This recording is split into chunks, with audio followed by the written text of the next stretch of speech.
আসসালামু আলাইকুম। Advanced learning একাডেমির পক্ষ থেকে সবাইকে জানাই অনেক অনেক শুভেচ্ছা ও অভিনন্দন। সুপ্রিয় সপ্তম শ্রেণীর শিক্ষার্থীরা, আজ সমাধান করব তোমাদের গণিত বইয়ের অনুশীলনী 7.3 অর্থাৎ সরল সমীকরণ এই অধ্যায়ের অঙ্ক নং 12 সৃজনশীল। এটি দেওয়া আছে তোমাদের 2026 সালের গণিত বইয়ের পৃষ্ঠা 117। ক নং প্রশ্নের সাথে উদ্দীপকের সরাসরি কোনো সম্পর্ক নেই। ক নং প্রশ্নে বলছেন কোন সংখ্যার দ্বিগুণ থেকে 3 বিয়োগ করলে বিয়োগফল 5 হবে তা নির্ণয় করো। তো এখানে কোন সংখ্যার দ্বিগুণ থেকে 3 বিয়োগ করলে বিয়োগফল 5 হবে তা আমরা জানি না। আমরা জানি অজানা কোনো কিছুর উত্তর বের করতে হলে অথবা অজানা কোনো কিছুর মান বের করতে হলে ইংরেজি অক্ষরকে একটি চলক হিসেবে ধরে নিতে হয়। তাহলে আমরা একটি চলক ধরে নিব, যে মনে করি সংখ্যাটি x, অর্থাৎ x এর দ্বিগুণ থেকে 3 বিয়োগ করলে 5 হবে। আমরা সর্বশেষ x এর মান বের করলে যত হবে সেটি হবে আমাদের উত্তর। তো শুরুতে আমরা একটি চলক ধরে নিই, যে মনে করি সংখ্যাটি x। 12 ক মনে করি সংখ্যাটি x।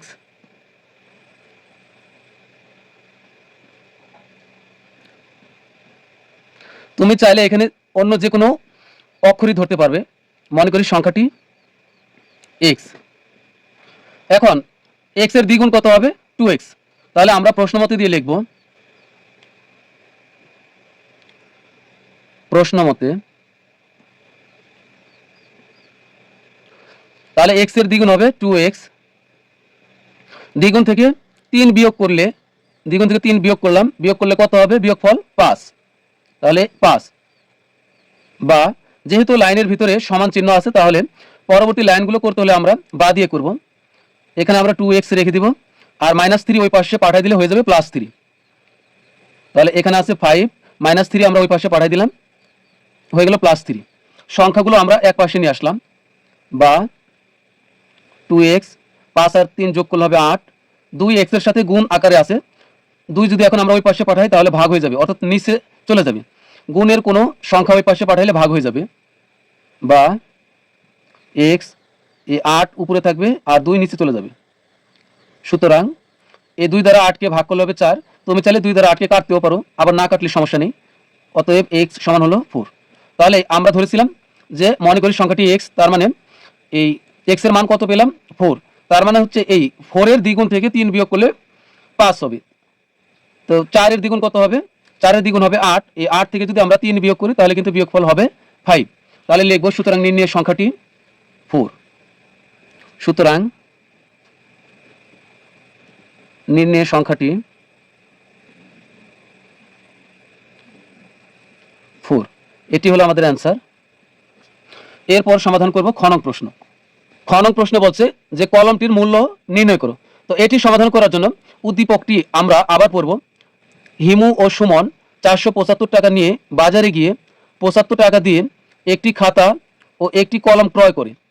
একটি কলমের মূল্য একটি খাতার মূল্যের 1/4 অংশ। তো এতটুকু পড়লে হবে আমাদের। তো এখানে দেখো, একটি কলমের মূল্য একটি খাতার মূল্যের 1/4 অংশ, তার মানে খাতার মূল্য কিন্তু এখানে বেশি, খাতার মূল্য এখানে বেশি। তাহলে আমরা আগে বেশিটি ধরব। এখানে যার দাম বেশি আমরা আগে সেটিকে ধরব। একটি চলক ধরবো এখানে আমরা, যে মনে করি একটি খাতার মূল্য x টাকা। এবার খ নং সমাধান করব। মনে করি খাতার মূল্য x টাকা।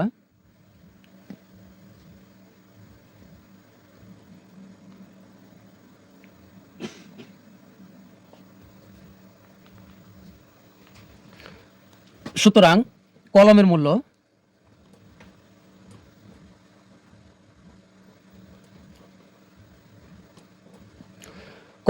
হলো খাতার মূল্যের 1/4, মানে 1/4 অংশ। তাহলে খাতার মূল্য কত? খাতার মূল্য হলো x টাকা। তাহলে কলমের মূল্য হবে x এর 1/4। 1কে 4 দ্বারা ভাগ করলে 1/4 হয়ে যায়, এত টাকা। আমরা জানি এর মানে হলো গুণ। x হলো উপরে, 1 ও উপরে, x আর 1 গুণ করলে x হবে, আর নিচে হবে 4। তার মানে কোনো কিছুকে 4 দ্বারা ভাগ করলেই 1/4 হয়ে যায়।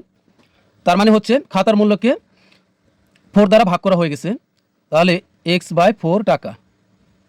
এখন আমাদেরকে প্রশ্নে দেখো উল্লেখ করে দিয়েছে যে তারা 475 টাকা নিয়ে বাজারে গিয়ে মাত্র 75 টাকা দিয়ে তারা একটি খাতা ও একটি কলম ক্রয় করে। তার মানে এখানে খাতা ও কলমের ক্রয় মূল্য হবে 75 টাকা। তাহলে আমরা লিখব যে প্রশ্ন মতে উপরে 1 ফোঁটা আর নিচে 2 ফোঁটা, এটাকে আমি অধিকাংশ সময়ই সুতরাং বলি।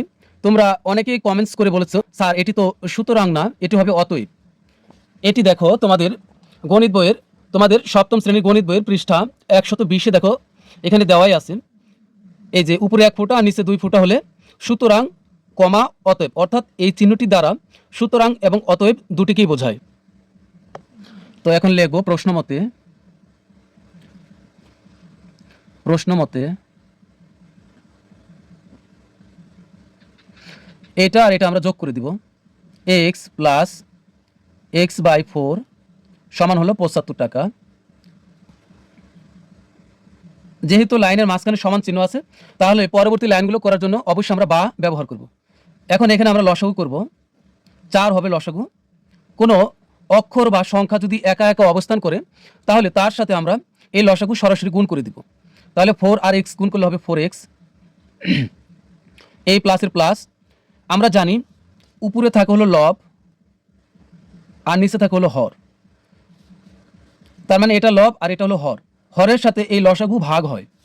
তাহলে এই 4 দ্বারা 4কে ভাগ করলে কত হবে? 1। 4 কে 4। এই 1 দ্বারা x কে গুণ করলে হবে x। অথবা ব্যাপারটি তুমি এভাবেও ধরতে পারো, 4 4 মিলে গেছে বাদ, থাকে হলো উপরের x সমান 75 বা 4x আর একটি x যোগ করলে হবে 5x আর নিচে আছে 4 সমান হলো 75। এখন এখানে দেখো এটি মানে কিন্তু ভাগ, তার মানে 4 এখানে ভাগ অবস্থায় আছে। ভাগের কোনো সংখ্যা বা অক্ষর ওই পাশে পাঠিয়ে দিলে কি হবে? গুণ হবে। তাহলে আমরা 5x এখানে রেখে দিব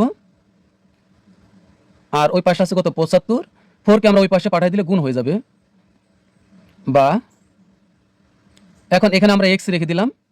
5 ইংরেজি অক্ষরের সাথে পাশাপাশি অবস্থান করতেছে, তার মানে 5x এর সাথে গুণ অবস্থায় আছে। গুণের কোনো সংখ্যা বা অক্ষর ওই পাশে পাঠাইলে ভাগ হয়। তাহলে এখানে থাকবে হলো 75 গুণন 4, নিচে এই 5 চলে যাবে। 5 দ্বারা 75কে ভাগ করলে হবে 5 15 75, 15 আর 4 গুণ করলে 4 15 60। সুতরাং x সমান হলো 60। এখন x আমরা কার মূল্য ধরেছিলাম? x মূল্য ধরেছিলাম, দেখো এখানে আমরা x ধরেছিলাম এই খাতার মূল্য, কিন্তু আমাদের কাছে চেয়েছে কলমটির মূল্য। তো সুতরাং কলমটির মূল্য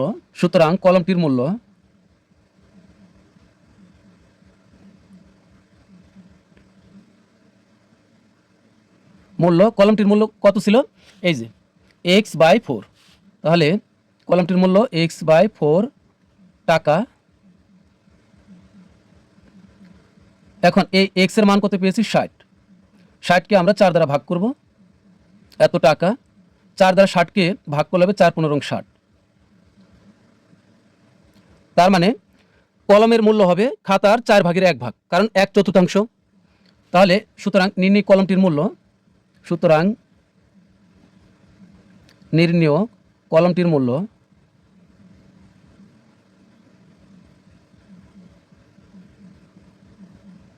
টাকা। এটি হলো আমাদের উত্তর। গ নং প্রশ্ন, হিমু ও সুমন কে কত টাকা পাবে তা নির্ণয় করো। এখানে হিমু ও সুমনের টাকার অনুপাত হলো কত? এখানে দেখো 75 টাকা দিয়ে খাতা ও কলম তারা দুজন ক্রয় করেছিল, আর অবশিষ্ট টাকা এখন 2:3 অনুপাতে ভাগ করে নিলে তারা আসলে কে কত টাকা পাবে এটা আমাদের বের করতে হবে। তাহলে এখানে আমরা শুরুতেই লিখব যেটা দেওয়া আছে যে হিমু ও সুমনের টাকার অনুপাত 2:3। গ নং প্রশ্ন, হিমু ও সুমনের টাকার অনুপাত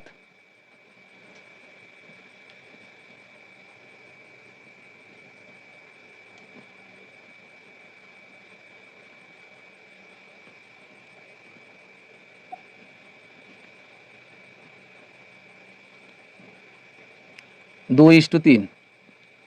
এখানে দেখো তাদের টাকার অনুপাত 2:3, এটা থেকে কিন্তু আমরা কোনো উত্তরই খুঁজে বের করতে পারবো না। তাহলে এখানে আমরা অনুপাতের একটি সাধারণ রাশি, একটি অক্ষর ধরে নেব x, আর এই x এর মান আমরা যত পাবো এই 2 এর সাথে x এর মান গুণ করব, তাহলে হবে হিমুর টাকা, আবার x এর মান যত পাবো ওই মানটি আমরা 3 এর সাথে গুণ করব, তাহলে আমরা পাবো সুমনের টাকা। তাহলে আমরা ধরে নিব যে মনে করি অনুপাতের সাধারণ রাশি x, মনে করি অনুপাতের সাধারণ রাশি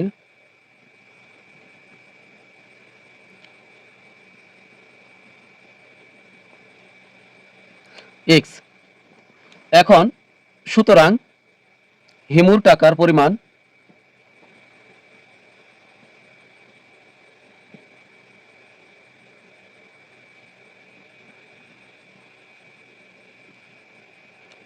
হিমুর অনুপাত কত? হিমুর অনুপাত কত? 2। তাহলে আমরা এই 2 এর পাশে x বসাবো এবং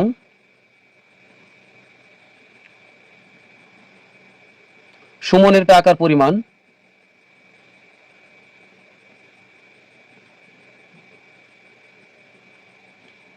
সমান সুমনের অনুপাত কত? 3। তাহলে এই 3 এর সাথে আমরা x বসাবো। এখন হিমু ও সুমন বাজারে নিয়ে গিয়েছিল কত? 475 টাকা।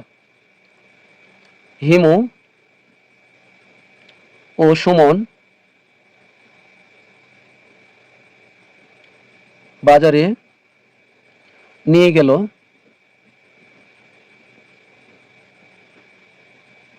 475 টাকা, আর তারা খাতা ও কলম ক্রয় করলো 75 টাকা দিয়ে। খাতা ও কলম ক্রয় করলো 75 টাকা। এখানে আমরা বিয়োগ করে অবশিষ্ট টাকা বের করব, কারণ এই অবশিষ্ট টাকায় তারা 2:3 অনুপাতে ভাগ করে নিয়েছিল। তাহলে এখানে আমরা বিয়োগ করব।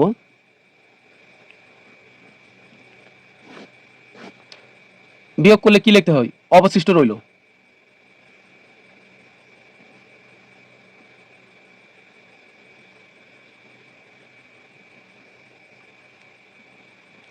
পাঁচ পাঁচ মিলে গেল 475 থেকে 75 বিয়োগ করলে হবে 400।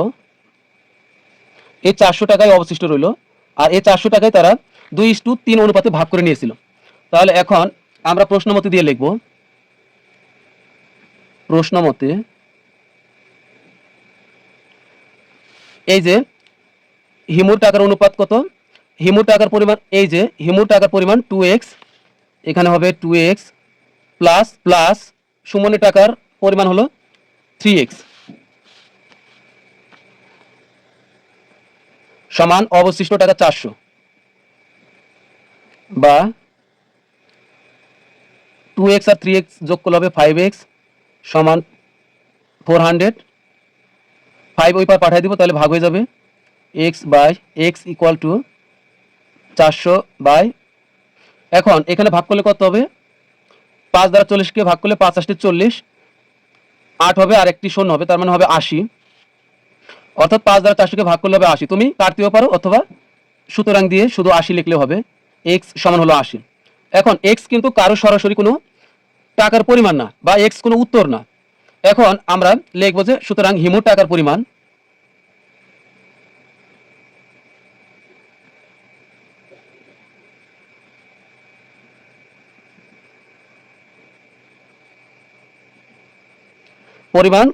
হলো 2x টাকা, 2x টাকা। এখন এই 2 এর সাথে x গুণ অবস্থা আছে, তো গুণ x এর মান হলো 80 টাকা, গুণ করলে হবে কত? 80 দুগুণ 160, এটা হলো হিমুর টাকা। এবং সুমনের টাকা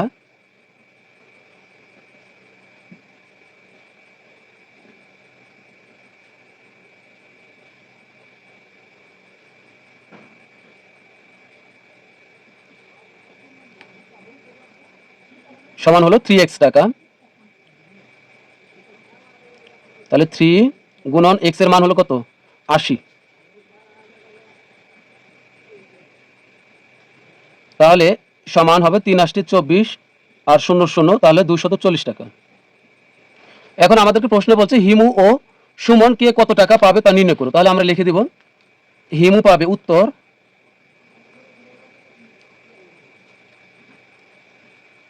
হিমু পাবে 160 টাকা ও সুমন পাবে 240 টাকা। প্রিয় শিক্ষার্থীরা, আজকের মতো আমাদের ক্লাস এখানেই শেষ। সবাই ভালো থাকবে, সুস্থ থাকবে। আল্লাহ হাফিজ।